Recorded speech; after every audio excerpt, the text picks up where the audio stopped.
دي انا بس بوري الناس النهارده ده يوم البليله العالمي ده. ده ليه؟ ايه المناسبه يعني؟ على شرف الزمالك على الموسم الصفري. وايه علاقه الزمالك بالبليله يعني؟ اصل البليله في مصر. عيل سخيف. ايه ده؟ ايه ده؟ طب بذمتك دوق كده بالله عليك، دوق دوق دوق دوق. احلف. احلف. للاسف حلوه. طب ما تخترعوا لنا اكله تانية غير البليله، ما احنا بنحب البليله. بصوا يا جماعه، حبيبات بالله فواره. ايه علاقه الزمالك وات ذا هيل، جامده جدا. ايه علاقه الزمالك بالبليله؟ دي بترمز ليه؟ بترمز ولا القلب الأبيض؟ لا بترمز للدماغ. دماغ في البليله. يعني لما اهلاويه يقولوا ان احنا دماغنا في البليله، يعني ليه كده؟ امال ليه؟ ده انت لو سالت اغلب الشباب هيقول لك انا اهلاوي. البليله حلوه جدا على فكره، مشروب رائع وجميل. خلاص نغير الموضوع، ما احنا مش هنتكلم على البليله يعني. انا شربتها كده ورضيت اطلعها عشان خاطر ان انا بحبها، مالهاش علاقه باي زملكاوي البليله. بحب البليله. والزملكاوي او تفتكروا ان البليله دي رمز ليه نشربها عادي ونحبها عادي. حلو، ملهاش علاقه باي زملكاوي، ملهاش علاقه. البليله جميله وكله جاي. طب الحمد لله. المهم ايه رايك في اللي قاله وليد فراج؟ ده ديربي على مستوى جمهورية مصر العربية فقط لا غير. ايش اللي ديربي ما في جمهور واللعيبة؟ شايف الاسماء يا استاذ محمد، انا عارف انك تعشق بلدك وانا احب مصر واحب الدوري المصري، بس ارجوك خليك على جنب. ما ايش اللي الدوري اللي ما حد يشوفه الا اهل بلده يعني؟ تكلم عن دوري على مستوى ينقل في 40 قناة في العالم يا استاذ محمد، حاول تتكيف مع المرحلة الجاية.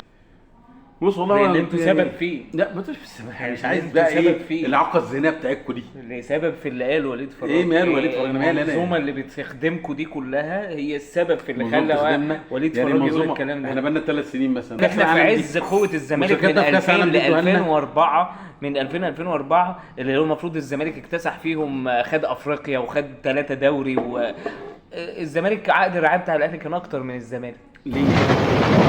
والاكتر جماهيريه. سهل جدا. اكتر جماهيريه، تمام، اكتر بطولات. هو ده عدل يا حبيبي انا مالي؟ ما بتتوزعش. بتتكلم في شركه خاصه عايزه منتج الناس كلها بتدور عليه. احنا كشعار الاهلي وكنادي الاهلي منتج الناس كلها بتدور عليه. خلاص. انت مين؟ افرحوا ان انتوا يبقى الديربي السنه الجايه بقى يبقى الاهلي وبيراميدز. لا انت افرحوا انت. طب انا عايز اسال سؤال، اسالك سؤال بالله عليك. استنى بمناسبه الديربي ده، بمناسبه الديربي الجميل، اسالك سؤال. هو انتوا ليه زعلتوا قوي لما ده اللي خد امام عاشور وقلبتوا الدنيا تمام، وما زعلتوش لما خدوا سيف جعفر و اسمه ايه التاني، اسامه نبيه ده؟ السنه الجايه كاي زملكاوي نشجع بيراميدز، لان بالظبط هو ده.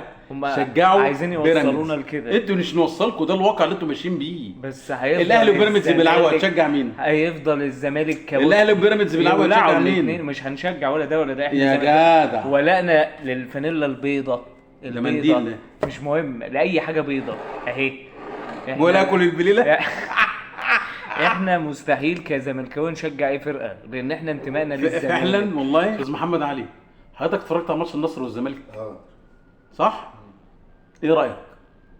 جميل. الفرقه بتاعت الزمالك عامله ماتش جميل بصراحه. وبعدين ما شرفناكوش؟ شرفتوا مين في البطوله العربيه؟ احسن خروج مشرف من كل البطولات.